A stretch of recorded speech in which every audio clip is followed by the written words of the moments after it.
우리는 지금까지 교회가 어떤 것인지에 대해서 배웠습니다. 1과에서는 교회의 특별한 가치에 대해서, 교회가 되면 뭐가 좋을까요? 가장 위대한 코치이신 예수님과의 특별한 관계 안에 들어가서 그분의 인도하심을 받는 특권을 얻습니다. 두 번째, 그 특권은 우리의 자격 때문에 주어지는 것이 아니라 우리를 부르시는 분의 주권적인 선택으로 인해 주어집니다. 2과에서는 교회의 근본이 예수님을 향한 신앙 고백임을 배웠습니다. 그분을 구원자와 유일하신 하나님으로 고백하고 이 고백에 따라 주님을 최고의 가치를 두고 사는 사람이 곧 교회이죠. 두 번째로, 그분이 주님이시기 때문에 내 생각과 달라도 주인님의 뜻을 따르는 것이 교회의 길이라는 것을 배웠습니다. 3과에서는 교회가 된 이후에 대한 이야기를 나눕니다. 일단 예수님의 제자라는 특별한 존재가 되면 믿음의 국가대표로 선발되기만 하면 끝일까요? 제자인가 팬인가 하는 말을 들어보셨을 거예요. 이후에 펼쳐지는 이야기를 보면 제자가 된 이들이나 따라다니는 무리들이나 큰 차이가 없음을 보게 됩니다. 그 후에 예수께서 디베랴 호수에서 또 제자들에게 자기를 나타내셨으니 나타내신 일은 이러하니라. 시몬 베드로와 디두모라 하는 도마와 갈릴리 가나 사람 나다나엘과 세베대의 아들들과 또 다른 제자 둘이 함께 있더니 시몬 베드로가 나는 물고기 잡으러 가노라 하니 그들이 우리도 함께 가겠다 하고 나가서 배에 올랐으나 그날 밤에 아무것도 잡지 못하였더니 날이 새어갈 때에 예수께서 바닷가에 서셨으나 제자들이 예수이신 줄 알지 못하는지라. 예수께서 이르시되 얘들아 너희에게 고기가 있느냐? 대답하되 없나이다. 이르시되 그물을 배 오른편에 던지라. 그리하면 잡으리라 하시니 이에 던졌더니 물고기가 많아 그물을 들 수 없더라. 예수께서 사랑하시는 그 제자가 베드로에게 이르되 주님이시라 하니 시몬 베드로가 벗고 있다가 주님이라 하는 말을 듣고 겉옷을 두른 후에 바다로 뛰어내리더라.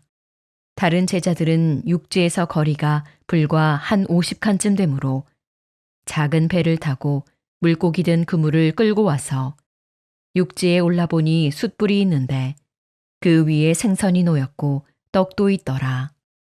예수께서 이르시되 지금 잡은 생선을 좀 가져오라 하시니 시몬 베드로가 올라가서 그물을 육지에 끌어올리니 가득히 찬 큰 물고기가 153마리라.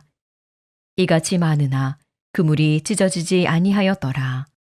예수께서 이르시되 와서 조반을 먹으라 하시니 제자들이 주님이신 줄 아는 고로 당신이 누구냐 감히 묻는 자가 없더라.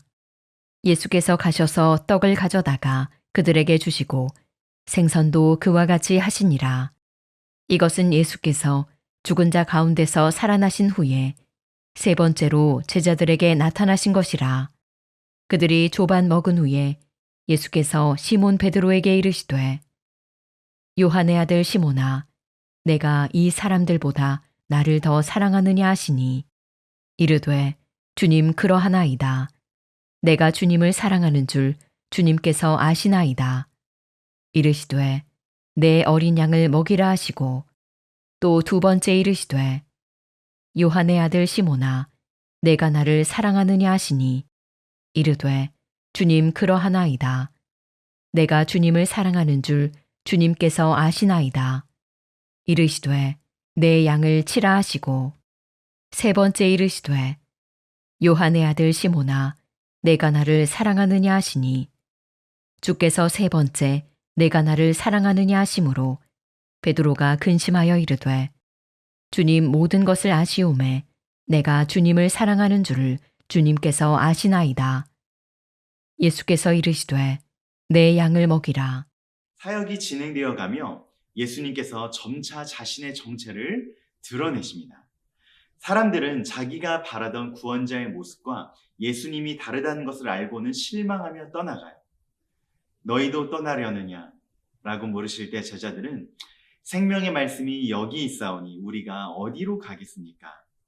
라고 멋지게 대답합니다. 그렇다고 이들이 예수님의 진짜 정체를 깨닫고 완전히 순종하겠다는 것은 아니었어요. 아직은 여전히 그들의 계획과 예수님의 계획이 같거나 비슷하다고 판단했기 때문이죠. 그러나 그분의 계획과 내 계획이 다르다는 것을 결국은 알게 됩니다. 그때의 온전한 반응은 무엇일까요? 아, 제가 잘못 알고 있었군요. 주님의 말씀이 옳습니다. 제가 따르겠습니다. 라고 해야겠죠. 그러나 베드로는 감히 선생님을 혼냅니다. 안 됩니다. 절대 그런 일이 일어날 수 없습니다. 예수님을 따른다고 하지만 자기 생각과 일치하는 예수님을 따르는 것이지, 그렇지 않은 경우엔 가차없이 주님까지도 혼내고 자기 방향대로 이끌어 가려 한다는 거죠. 이게 인간입니다. 죄인의 본성이죠. 그게 누가 되었든, 심지어 하나님이라 할지라도 자기 뜻에 맞아야 따르고 아니면 꾸중하기까지 해요. 내가 옳고 내가 중심이라는 겁니다. 베드로는 이를 밀어붙이는 추진력과 뚝심이 있는 사람이었어요. 예수님의 인기가 시들어가는 것 같아도 제자들이 혼란에 빠져도 이렇게 말합니다. 다른 모든 사람들이 주님을 떠나도 나는 떠나지 않을 겁니다. 만약 그가 모시는 선생님이 완전한 하나님이신 예수님이 아니었다면 정말 그랬을지도 모르죠. 어떻게 해서든 스승을 설득해서 자기가 원하는 방향대로 이끌어가며 마지막 순간까지 그 사명을 위해 목숨 바쳤을지도 몰라요. 그러나 그럴 수 없는 상황이 자신의 결심과 달리 비참하게 도망할 수밖에 없는 현실이 펼쳐집니다. 망하려고 사업하는 사람이 어디 있겠어요? 죽으려고 사는 사람이 대체 어디 있단 말입니까? 그런 이상한 분이 여기 계십니다. 이해가 되지 않습니다. 마지막 순간 직전에도 그는 칼을 들고 용감히 싸웠어요. 그러나 이해할 수 없는 선생님은 등을 맞대고 싸워주시기는커녕 오히려 원수의 귀를 치료해 주십니다. 도저히 이해할 수가 없는데, 진심으로 따를 수가 없는데 대체 뭘 어떻게 하라는 거예요? 물음표와 절망을 안고 도망할 뿐입니다. 예수님이 틀렸다고, 자기가 맞다고 우기기까지 했는데 어린아이의 추궁에도 겁나서 결국 목숨까지 걸었던 예수님을 저주하고 도망할 때 그는 깨닫게 됩니다. 아, 내가 아니라 그분이 오르셨구나. 3번 부인할 것도 다 알고 계셨구나. 이제 더 이상 자신만만한 베드로, 내가 옳다고 주장할 베드로는 사라지고 없습니다. 교회의 생명력은 어디서 올까요? 나의 결심, 나의 열심, 우리의 옳음, 우리의 결연한 의지와 확신에서 오는 것이 아닙니다. 정말이지 우리는 성경에 나오는 이스라엘 백성들, 주님을 오해해서 다투고 도망가는 제자들과 다를 것이 하나 없습니다. 애초에 은혜로 시작되었고 은혜로만 지속될 수 있는 교회의 생명력을 다시 또 우리 자신에게서 찾으려고 합니다. 예수님은 처음부터 다시 시작합니다.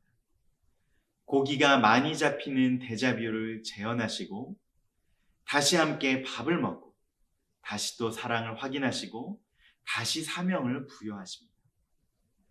혹시 저와 여러분 중에 내가 옳고 내가 알고 있고 내가 할 수 있고 내가 원하는 대로 하나님이 일해 주셔야 한다고 생각하는 베드로들은 자기의 처참한 실체를 확인해야만 합니다. 한편 모든 것을 잃고 사명에서 떠나 그저 하루하루 연명하고 있는 베드로들은 다시 찾아오셔서 일으키시는 주님을 만나야겠죠.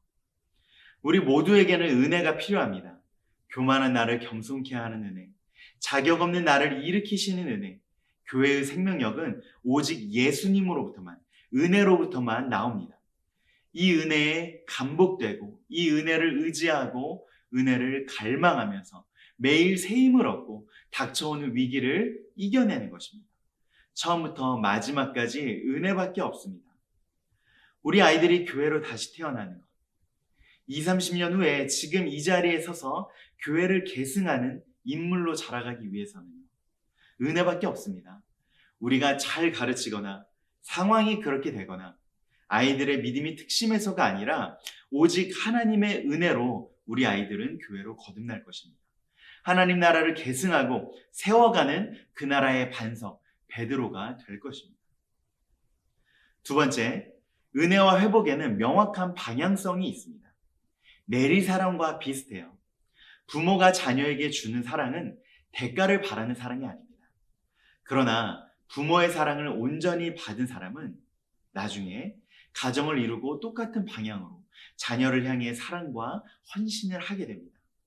사랑을 받기만 하고 흘려보내지 않으면 그만큼 많이 모아두는 것이니 더 커지고 더 행복해질까요? 아닙니다.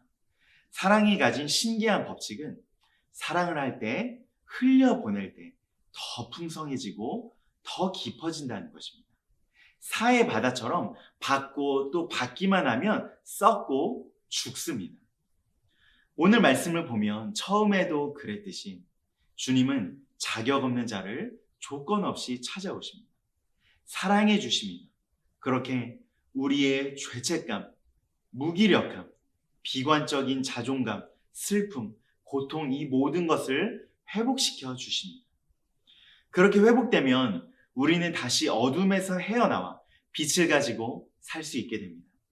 그런데 이 새로운 활력, 기회는 더 받고 또 받기 위함이 아닙니다. 내 양을 먹이라. 회복된 내가, 자격 없던 내가 사랑을 받은 것처럼 또 다른 자격 없는 자들에게 대가 없는 사랑을 흘려보내기 위함입니다. 북한 주민들이 종종 삶이 너무 힘들어 고국을 탈출하는 경우가 있습니다.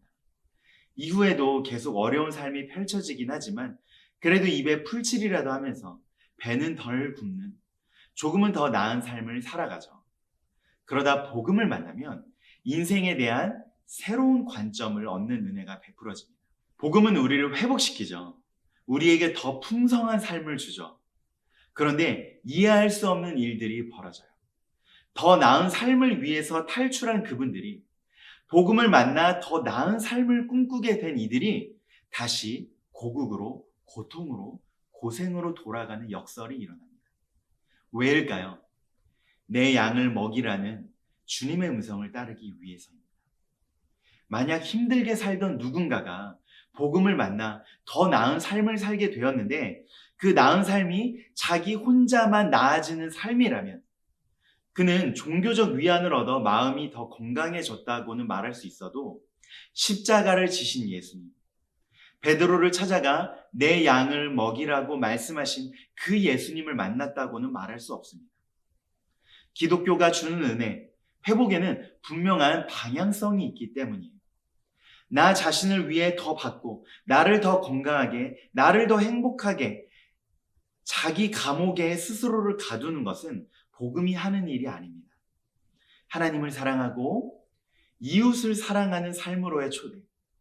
나에게는 그런 사랑이 없는데 은혜가 나를 다시 태어나게 하고 은혜가 풍성한 사랑과 능력을 공급해서 내가 할 수 없는 일을 이루어가게 하는 것. 하나님의 뜻을 이루게 하는 것. 이것이 우리에게 은혜를 주시는 방향, 회복해 하시는 이유입니다. 오늘도 말씀을 붙들고 아이들을 위해서 함께 기도하겠습니다. 첫 번째요. 앞으로 우리 아이들이 교회로 살아간다는 것은 어쩌면 우리보다 더 좁고 험한 길이 될 수도 있어요. 내 친구들이 아무도 안 믿는데 나만 믿는다면, 나만 다른 가치를 가지고 다르게 행동한다면 튀어나온 못이 얻어맞기 십상이겠죠.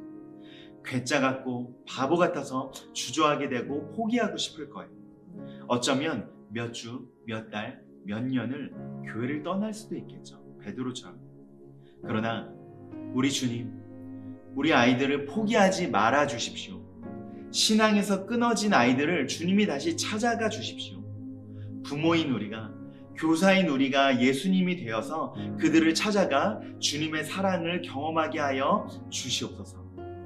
두 번째, 우리 아이들이 받고 또 받는 자기 감옥에 갇히지 않게 하시고 하나님과 이웃을 사랑하며 받은 것을 흘려보내는 사랑의 통로가 되게 하여 주십시오. 자기 맘대로 살면서 셀프회개하는 파렴치한 집단이라는 오해를 받는 이 시대에 기독교가 자기 위안을 위하여 존재하는 것이 아님을 온몸으로 사랑하며 내어주는 우리 아이들을 통해서 다시금 복음이 무엇인지, 하나님이 어떤 분이신지를 이 세상이 알게 하여 주십시오 라고 함께 같이 기도하겠습니다.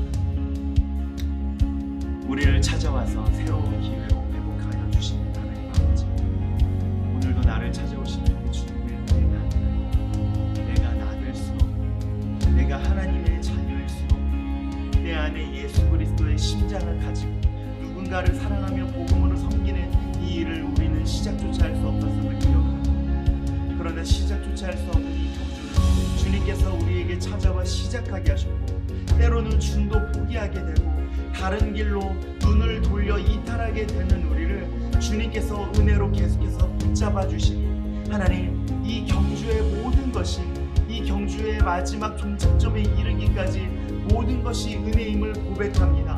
하나님, 우리는 어디가 종착점인지도 알 수 없고 어디가 트랙인지도 구분할 수가 없고 어디가 주님께서 그어주신 선인지, 아니면 어떤 것이 내가 마음대로 그어놓은 자의적인 것인지를 판별조차 할 수가 없습니다.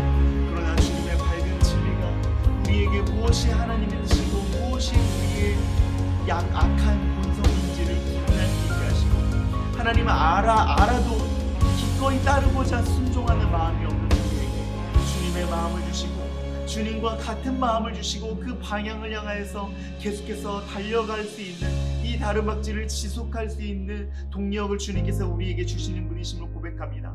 주님, 그러나 악한 우리가, 연약한 우리가 때로는 이 경주를 멈추고 싶어합니다. 주님, 주저앉아서 다시 일어나지 못할 때가 있습니다. 주님, 겨우 산소호흡기를 붙인 것처럼 숨은 붙어있는 듯 하지만 하나님의 심장이, 그 박동이 우리 안에서 느껴지지 않고, 하나님, 누군가를 사랑할 동력이 우리에게 도저히 없어서 주님, 나 자신만을 위해서 겨우 살아있어서 연명할 때가 있습니다. 그러나 주님, 그러한 우리를 찾아와 주십시오. 주님, 그러한 우리에게 다시 일어나 이 믿음의 경주를 지속하고 달려갈 수 있는 힘을 우리에게 더하여 주십시오.